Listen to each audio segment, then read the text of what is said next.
So let me start by telling you a little bit about these panelists we're going to have on the panel tonight.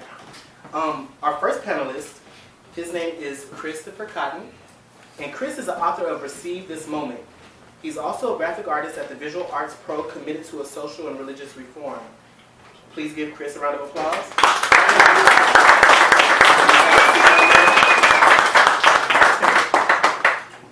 Our next panelist, Donnie Frazier. He's a Los Angeles-based designer, stylist, and also an HIV activist. Mr. Frazier was gifted with the ability and talent to both reach and touch people with emotional, inspiration, and passion. Donnie also uses his voice to empower and motivate his peers, as well as others, to live an optimistic life. Please give Donnie a round of applause.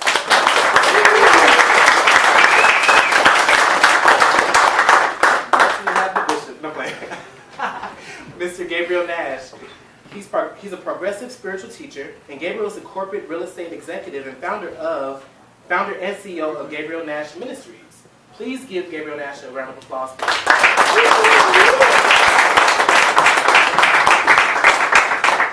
Hey panelists, how y'all doing? Hey.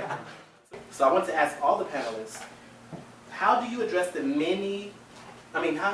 what many of us have been taught about being gay and Christian when working with people in the area of religion or spirituality? You know, being a part of the LGBT community, and then when people start to talk about like religion and faith and things like that, it gets confusing because they try to impose their beliefs.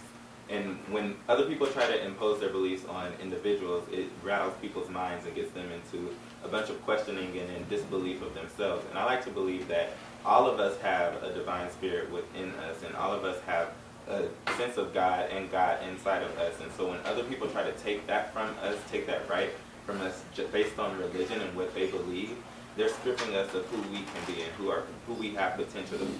And I think that when it comes to religion, because this topic has been coming up a lot lately,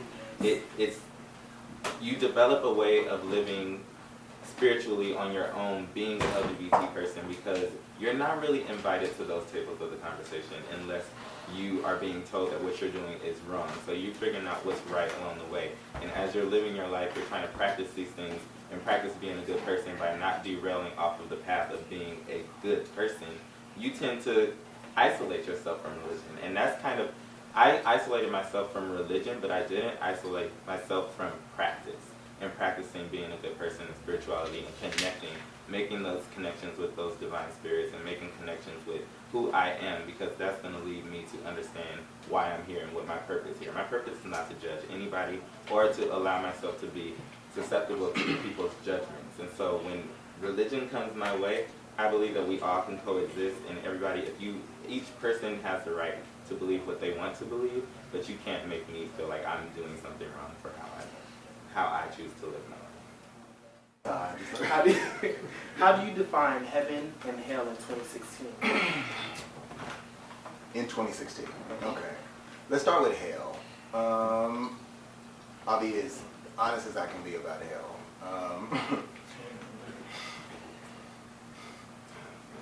I believe that hell is a place that exists consciously in the minds of people that that are so devoted to it, that refuse to give it up or to see it another way. And I believe that even though the information to counteract the fact that hell does not exist, I don't believe it exists as a literal place, they're so devoted to hell not to even research why they shouldn't believe in hell. They're just devoted to hell. It's so ridiculously, just the practical concept of it is so ridiculously absurd and insane. A God that mercies endureth forever is going to send you to an everlasting torture chamber and burn you eternally. I mean, forever and ever, ever. You never stop burning. I mean, it's worse than the Hitler. I mean, Hitler was, 6 million people and they finally died. But this loving God, that his mercy endures forever, has an anger management problem, and he's going to send you to this torture chamber forever. I mean, so if you look at it practical, it's just like total ignorance. Not saying ignorance just because you're stupid, but you're refusing to ignore the obvious. I think that we live life by our experience.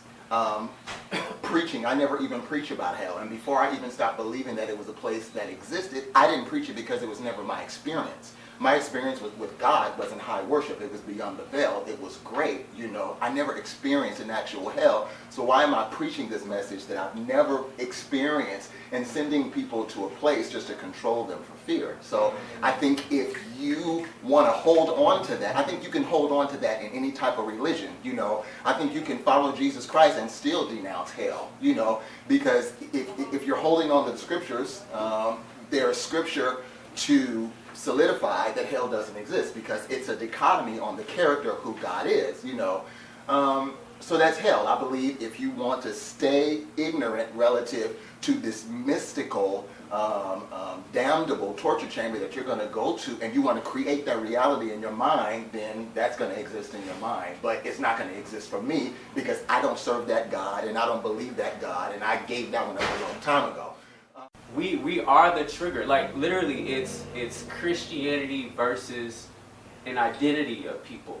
Like it's a religion versus like so it's if Christianity is a culture, and you're saying gay lifestyle is a culture, it's like you're putting up humanity against ideology, and that just doesn't make sense. So there's a key there, and I believe that we are that key in basically allowing humanity and the straights to understand that God has created you exactly as you are, and that's okay. Like you don't gotta, I gotta do this for God. You know what I mean? It's like sit in being okay with accepting yourself as you are, and I think as we do that, there will be that. Somewhere it's going to be a shift, and that shift is going to be like, well, I guess God is okay with them. You know what I mean? Like, however it happens, usually, you know, if it's family and, you know, a mother deals with her son and she finally, you know what I mean? But I think there's going to be a massive shift in consciousness somehow that the LGBT community, just because we live in our truth, we're going to be like, all right, now y'all get it. Like, it's okay to be you.